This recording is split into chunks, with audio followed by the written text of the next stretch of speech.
ವೇದಗುರು ಬಂದು ರಿಕ್ವೆಸ್ಟ್ ಮಾಡ್ಕೊಂಡ್ರು, ಸರ್ ಒಂದ್ಸಲ ಒಂದು ಸಿನಿಮಾ ನೋಡಿ ಅಂತ. ಸರಿ, ನಮ್ದು ಫಾರೆಸ್ಟ್ ಸಿನಿಮಾ ರಿಲೀಸ್ ಇತ್ತು. ಬೇಡ ಇರಪ್ಪ ವೇದಗುರು, ಒಂದು ಜನವರಿ ಆಗಲಿ, ಒಂದು ಫೆಬ್ರವರಿ ಹಂಗೆ ಕಾಲ್ ಮಾಡು ಫಸ್ಟ್ ವೀಕಲ್ಲಿ ಅಂತಂದೆ. ಸರಿ, ಫಾರೆಸ್ಟ್ ಮೂವಿಯಲ್ಲಿ ಅಷ್ಟೊಂದು ಏನು ಸ್ಯಾಟಿಸ್ಫ್ಯಾಕ್ಷನ್ ಆಗಲಿಲ್ಲ. ಇವ್ರು ಫೆಬ್ರವರಿಯಲ್ಲಿ ಪಾಪ ಕಾಲ್ ಮಾಡಿದ್ರು. ಬೇಡ ವೇದಗುರು, ಯಾಕೋ ಮನ್ಸು ಹೋಗ್ಬಿಟ್ಟಿದೆ ಸಿನಿಮಾ ಇಂಡಸ್ಟ್ರಿ ಮೇಲೆ ಅಂತ ಹೇಳಿದೆ. ಸರಿ, ಆಮೇಲೆ ಒಂದು ಬಿಡಲೇ ಇಲ್ಲ ಈ ಮನುಷ್ಯ. ಆಮೇಲೆ ಸರಿ, ಯಾಕೆ ನಾವು ಡಿಸ್ಟ್ರಿಬ್ಯೂಷನ್ ಮಾಡಬಾರ್ದು, ಪ್ರೊಡಕ್ಷನ್ ಸ್ವಲ್ಪ ಸ್ಲೋ ಮಾಡೋಣ ಅಂತಂದ್ಬಿಟ್ಟು, ಇದೇ ನಮ್ಮ ಅಜಯ್ ಸಾರ್ದು ಯುದ್ಧಕಾಂಡ ಆಗಬೇಕಾಗಿತ್ತು ಫಸ್ಟು. ಅನ್ಎಕ್ಸ್ಪೆಕ್ಟೆಡ್ಲಿ ಬ್ಯಾಡ್ ಲಕ್ ಏನೋ ನಮ್ಮವರು ಸ್ವಲ್ಪ ಏನೋ ಸೂತ್ಕ ಆಗೋಯ್ತು. ಆ ಸೂತ್ಕ ಆದಾಗ ಸರಿ, ಅದು ನಮ್ಮ ಇವರು ಪಿ ಕೆ ಗಂಗಾಧರ್ ಸಾರ್ಗೆ ಹೋಗ್ಬಿಡ್ತು. ಸರಿ, ಆಮೇಲೆ ಮತ್ತೆ ಇವ್ರು ಬಂದರು, ಇನ್ನೊಬ್ರು ಫೋನ್ ಮಾಡಿದ್ರು, ನಮ್ಮ ಇವರು ಯೋಗಾನಂದ್ ಸರ್ ಅಂತ, ಒಂದು ಸಲ ಸಿನಿಮಾ ನೋಡಿ ಅಂತಂದರು. ಸರಿ, ಆಮೇಲೆ ಆಯಿತು ಅಂತಂದ್ಬಿಟ್ಟು ಒಂದು ಶೋ ಫಿಕ್ಸ್ ಮಾಡಿದ್ರು ಇವರು. ಶೋ ಫಿಕ್ಸ್ ಮಾಡಿದಾಗ ನಾನು ಅಜಯ್ ಸಾರ್ದು ಎಕ್ಸ್ಕ್ಯೂಸ್ ಮೀಯಿಂದ ನೋಡಿದ್ದೀನಿ. ಆಗಲಿ ಬಿಡಲಿ ಒಂಥರ ಫ್ಯಾನ್ ಅವರು, ಶ್ಯಾಡೋ ಥರ ನಾವು. ಆಮೇಲೆ ಶೋ ಸ್ಟಾರ್ಟ್ ಮಾಡಿದಾಗ ಸಿನಿಮಾ ನೋಡಿದಾಗ ಒಂದು 10 ನಿಮಿಷ ಆದರೂ ಕೂತ್ಕೊಂಡೇ ಇದೆ.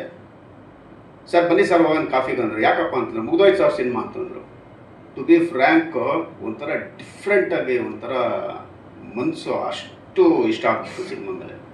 ಅವ್ರಿಗೆ ಒಂಥರ ಹೇಳಿದೆ, ನೀನು ಏನು ಮಾಡ್ತೀಯ ಮಾಡ್ಕೊಪ್ಪ, ನಿನ್ನ ಇಷ್ಟ ಸಿನಿಮಾ ಇದು, ನನಗೆ ಸ್ಯಾಟಿಸ್ಫೈ ಆಗಿದೆ, ಇನ್ನೆಲ್ಲ ದೇವ್ರ ಇಚ್ಛೆ ಅಂತಂದ್ಬಿಟ್ಟು ಅಷ್ಟು ಬ್ಯೂಟಿಫುಲ್ಲಾಗಿ.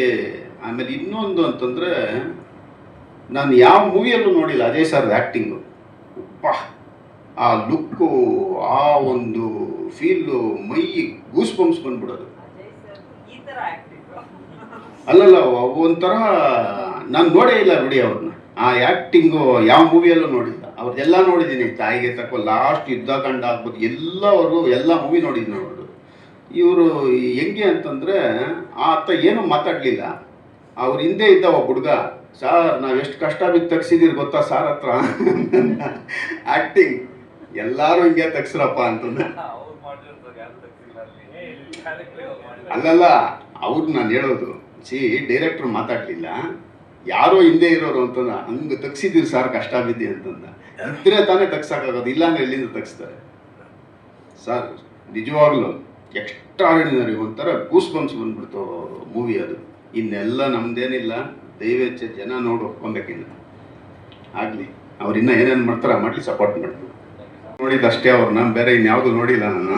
ಬಟ್ ಇದರಲ್ಲಿ ಮಾತ್ರ ಕಣ್ಣಲ್ಲಿ ನೀರು ಬರ್ಸ್ತಾರೆ. ಅದು ಅವ್ರದ್ದೇ ಟರ್ನಿಂಗ್ ಪಾಯಿಂಟ್. ಅದು ಕ್ಲೈಮ್ಯಾಕ್ಸಲ್ಲಿ ಸರ್ ಡೈರೆಕ್ಟ್ರು ಎದುರುಕತಾ ಇದ್ದಾರೆ ಸರ್, ಹೇಳಲ್ಲ ಸುಮ್ಮನೆಪ್ಪ,